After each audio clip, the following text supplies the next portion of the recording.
Hello, everyone, and welcome to a episode of Security Confidential. I am co-host Rory Michael with co-host Chris Kazel. There you go. Filling in, I want to say filling in for Manoj Tandon. I feel like that's due since he's the main host. So it's a little different podcast for you today. Obviously, number one, we are in the stew here at the HQ in Dublin, Ohio. Back at it again. You might recognize us from our last video. Smash hit, slam dunk, defense in depth walkthrough. Yes, sir. And I was honestly just thinking I was wearing the exact same shirt in that video as I am right now. We double checked, I'm not, so it is confirmed I do own more than one collared shirt, which is cool. Always good to know. Yep. Unique drip today. Yeah, right. Fresh. So, in today's episode of Security Confidential, instead of having some really awesome guest on here who has a ton of life experience and industry knowledge of whatever it is that they do, Chris and I are just going to kind of bullshit about some news events in the cyber world and other news events that we see, and just kind of maybe we can make you laugh. We'll probably be laughing a lot because it's going to be ridiculous. But yeah, that's kind of the gist of this, just to be a little easier, lighthearted. I guess you could call this your non-mainstream news outlet. There you go. Reporting not live, because you're gonna watch this some predestined time from now. Maybe someday live. Maybe someday it'll be live. But yeah. So what's the week? What is this week? April something. Today's the 14th. Okay, so this is Friday, April 14th right now. So we're doing things from this week and previous weeks that we've kind of just seen in the news and have thought they've been pretty funny. Yeah. So.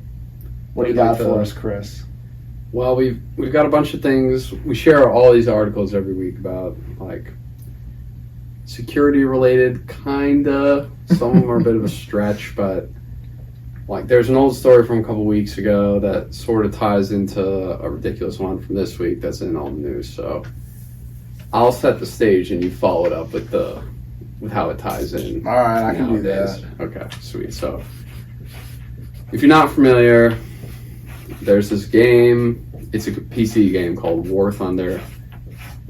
Maybe we can show something on the screen here, but it's like a vehicular combat sort of game, and it's played online. So a bunch of people playing, a bunch of like boomers playing it essentially. And so like it's vehicular combat. So you're piloting some kind of like tank or some kind of airplane, some kind of vehicle, right? So some kind of war-related vehicle.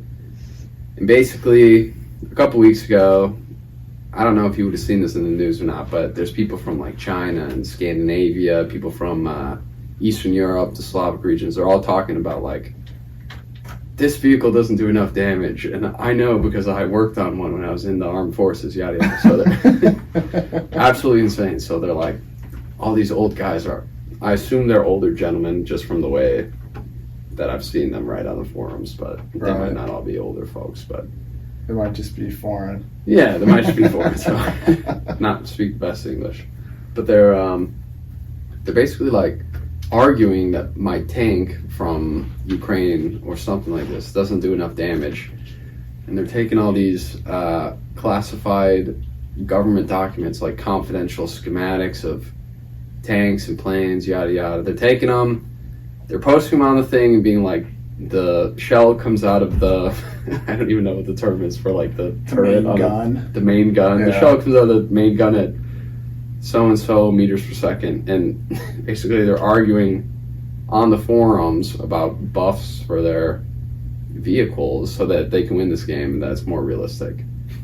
And they're all sharing classified documents, so everybody's getting in trouble for sharing these things, and the forum's banning you for sharing government secrets online, that kind of thing. So then that's what happened in the last few weeks, maybe a month or so ago. This was in the news a lot, maybe a month or two. Yeah, I think it was like February when it really broke. But they'd been doing that since June is what I had Okay. read, Yeah. discovered, whatever. And the posts aren't there anymore. So if you're trying to see like classified information, you can't anymore. But it was out there at one point. Yeah, but the lid really got blown off the top, I think. There's a good video on YouTube if you want to watch it. It's by this dude. His channel's called Angry Cops. It's probably one of the more recent posts. But anyways, he talks about it. They were posting like the specifications to the F-16 fighter jet that's obviously supposed to be classified, and all its different systems and stuff, like its GPS, how it knows where it is in the sky, how it targets enemies and stuff. Okay. So like clearly information that you wouldn't want your enemies to know, because they can just figure out then how to counteract that system.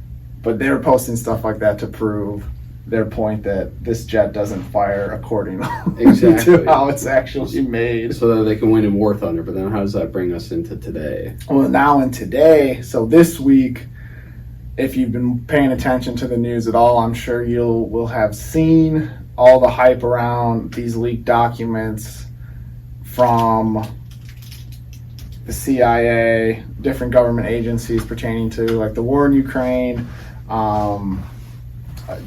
how we're spying on our allies, just a whole bunch of different stuff.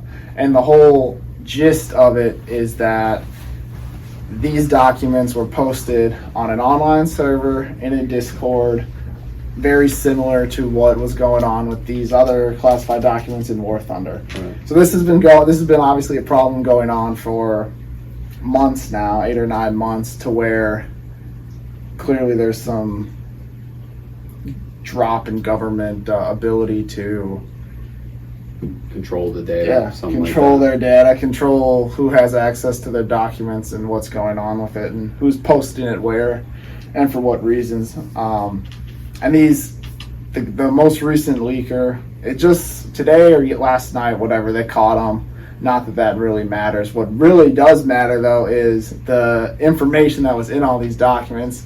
I would highly suggest everyone to check out the YouTube channel Breaking Points and any of their coverage on this week from these articles from these classified documents has been fantastic, kind of breaking down what was in a lot of them, because that is the main point of the story, not really who leaked it. So I haven't seen any of the content. I've only seen that they arrested the guy on Good Morning America. Yeah, see, that's what I mean. So like the main MSN, they've been pushing the big narrative that like the whole problem is we gotta find this guy who leaked these articles, not what's actually in these articles. Not the content. Yeah, and this Breaking Point show, they've been covering what's in the content. Okay. And they've gotten about 50 of these documents sent to them by people who had access to them, and they've gone through them and are reporting on them and what's been them and what they actually say and this and that. So it's been really fascinating. But the gist of it wasn't that he was doing like the public a service. It was the same thing with War Thunder, where he's trying to argue for his thing to be buffed. Yeah, basically, it was just like him and his buddies talking to each other, trying to stay informed. Maybe shit talking, maybe trying to prove a point, whatever. But yeah, that was the whole reason why they were posting them. Not to like undermine society. It wasn't like an Edward Snowden thing where he was like trying to whistleblow. It was literally just like, if I had some information that was supposed to be classified and I was like, yo, Chris, check out this document. Because on the news, they portray it like it's some like defector, not defective, like leaking all these documents, that kind of thing. They don't really tell them that it came from Discord. Yeah, I'm gonna say that is not the truth of it at all. But interesting. I'll have to read the content. Yeah, definitely. Are they still out there? Do you know? I think they're trying to scrub them, obviously, the government, from any server. So they're not in places where they were. But if there's people like these Breaking Points people and other media journalists, they probably have copies of whatever they were sent on their private system that's offline. But that'd be the only place you could find. And what I heard was, I don't want to get this number too wrong, but I think there was over 175 documents originally posted to the Discord, and they've only been able to recover about 50 of them. Okay, so they're still out there. So there's still a lot out there somewhere. Interesting. Yeah. Crazy stuff. Plain schematics. I wonder how that even happens because, like, I mean, I'm sure everybody's remote. Not everybody's going to be remote in government offices, but I'm sure a certain capacity are. And, like, you have some kind of device from the government. There's nothing that. I just wonder how that gets out there because, like, they would know if you put Discord on your government laptop, you know what I mean? Yeah. Oh, yeah. From the little tiny experience that I've had with it, like, dude, you weren't even allowed to plug your phone into the computer to charge it. So, like, I mean, I don't know. But how does that even get out there? Like, are they emailing it to themselves or something, the personal email? I don't know. Honestly, from what I've heard, like how it's been explained on Breaking Points, is that what the guy posted to the Discord were pictures taken of the documents. So it sounds like he printed off the documentation, took it back to his house, took photos of it, and then returned it. Well, and that's a red flag right there this day and age. Nobody uses a printer. You know what I mean? Yeah. I haven't printed anything in years. Right. I know. See? Crazy. Printers should be blocked on government machines. It should be. It should be. What else you got, news-wise? There's two giant governments collecting all your information, right? I feel like whether you're doing something illegal or not, the U.S. government can take your information, act on it, and screw you over, essentially. Right? They can use this to, like, place you in this day. They use it to surveil you. Yes. You know what I mean? Yeah. If my information goes to the Chinese government, what do they do with that impacts me directly? You know what I mean? I see what you're saying. In the case that both are capturing it, like, you've already foregone your right to privacy. They're both getting it, but one can do something with it and one can't. Right. So my opinion was I would rather have the Chinese government, even though I'm not committing crimes or anything, right? If you have to choose one to go to, why would it be the one that can directly impact your life and, I don't know, survey you? The same thing I said. Do you know what I mean? Yeah. No, I totally see exactly what you're saying. And I think it's very foolish to think, if anyone does think this still, that the American government doesn't use your information to its advantage, I'll say. No. You know, so we know that they're doing that, right? We know that they're collecting data on us. Does it go to the IRS or something? Yeah. Right. I think, honestly, in my opinion, and this is probably a hot take too, but the only difference between the U.S. government right now and the Chinese Communist Party when it comes to collecting data on its citizens is that China is upfront about it and they don't care to say that they collect their data, they censor the internet, all that shit. The U.S. uses Silicon Valley companies to act as its front in collecting this data. And, like, giant terms and conditions that you don't read. Yeah, you don't read. And like, what was that the term and condition with Apple? If you smoke, it voids your Apple warranty. That the one? No, the one if you're like a criminal or something, you can if something with Apple, but it was some crazy. If when you buy an iPhone, you promise not to make bombs or you something. Can't use like it to develop that. nuclear weapons. Yes, that's it. Yeah. Crazy stuff like that. Yeah, like nobody reads that. iTunes gift cards. That was it. With iTunes gift cards, if you use an iTunes gift card, do they even make iTunes gift cards anymore? Terms and conditions, it says you cannot use these products to design, manufacture, or production of nuclear, missile, chemical, or biological weapons. With an iTunes gift card. There you go. See? Nobody knew that because it's buried in the terms and conditions. That's what I mean. And dude, so I'm gonna plug this article. If you watched this far, I commend you for sticking around and actually watching to listen to our nonsense. So that means you must have some interest in either Chris and I or Dark Rhino, which is cool. Either way. Props. But you have to check out this article. I highly recommend it. Oh crap, where'd it go? I spent all day reading this today. It took me like 2.5 hours to read this thing. So it's called A Guide to Understanding the Hoax of the Century. And it's called The Tablet, which is, I learned today too, is a Tablet is a Jewish magazine about the world. Okay. We produce everything basically, and they report on all sorts of things. But this article is totally awesome, and it talks all about how America has become a total censor-ridden country, all under the guise of disinformation protection. Starting with, and it all kind of started back in 2014 with Obama's campaign and his party, not his campaign, but his initiatives that he was pushing. And basically it sums it up that the ruling class right now is in total control of the government and the tech companies, and are using those two things to their advantage no matter what. And the idea of disinformation is only disinformation when it's not in line with their their narrative. Yes, their narrative. Yeah. So it's a crazy read.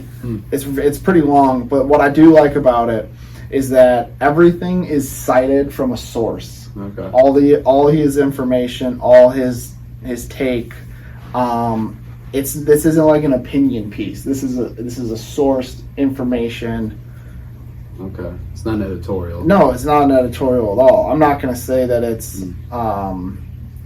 fact for fact, but it's sourced. And can we link it in the description box below? Yeah, can we do that, Emily? Okay, well, we will link this in the description box below. I highly suggest you read it. Because I'm a big believer of, if you're not questioning what you're being forced down your throat, you're probably swallowing some stuff you shouldn't. Yeah, I agree with you. You know, and I'll just as a disclaimer say, I think Rory and I both agree we don't want any government to have our information, right? No, I'm not just at making all. the distinction that if I had to choose one to give it to at this point in time, it would be China. Right. No, I totally agree with what you're saying there, and I'll tie you into this. This ties in perfectly, actually. I read earlier this week. So, Russia is pushing a bill through its parliament. Okay. It's not really parliament over there. They can do whatever they want. But anyways, they're pushing a bill through their parliament that would change the way that soldiers get drafted into their army, to where they're able to legally notify you electronically that you have been drafted. From that point, you have 20 days to report to the draft office and enlist and be shipped off to the front. Like, rather than the old way of doing it, which was receiving a letter in the mail or something? Not even. The old way of doing it was you had to be notified in person. So the same way that like you get served here in America, someone had to physically hand you the document that was like, hey, you've been drafted, you have 20 days to report, and that you took possession of it was the notification that you acknowledge that you received this notice. Now they're trying to do it so that all they have to do is send you this email. I don't know if it's an email for sure, but electronically notified. All they have to do is send this to you. If you don't report in 20 days, they ban your driver's license, they ban your passport, they take away your ability to sell and own property. I see. So basically, you become a criminal in 20 days for not reporting. And this is all ties back into the idea of they have your data, they have your information, so they know where you are, they know where you live, they know what you're trying to do. So you're saying the U.S. could do that to us? I'm saying, yeah, man, I'm saying it would be very, very easy to do. We get into a full-blown war. I mean, look at any headlines in the news right now talking about military efforts in the United States. Recruiting is down in all the branches. People are getting out left and right. we're out of arms, basically. We're sending it all over to Ukraine. So if we do get into something, there will be a draft, without a doubt. And if this is going to work over in Russia with them just drafting people in electronically.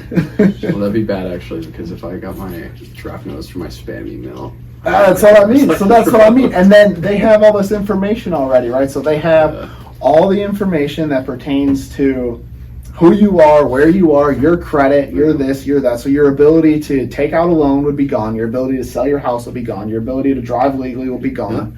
And see, that's the thing. China wouldn't draft me, so like... Well, right. How could they, right? So I get your point big time. If China has your information, sure, it's bad, but what are they going to do to you? That's the thing. It's a bit of a gray area because we don't really know what they're doing with it. If they're like making some kind of virus to target me specifically, that's one thing. But I don't really know what they're doing with it, so my opinion might change. But just like at a glance, a 1,000-foot view, I feel like my data's weirdly safer with. I feel like this is one of those things that like you feel like you really shouldn't have had to say. Like people should have been smart enough to figure this out, but here we are. It's kind of a normie one, in my opinion. I agree. If you haven't heard, and if you don't know, you heard now, and now you know. Don't plug your phone into random public USB charging ports because your phone can get a virus.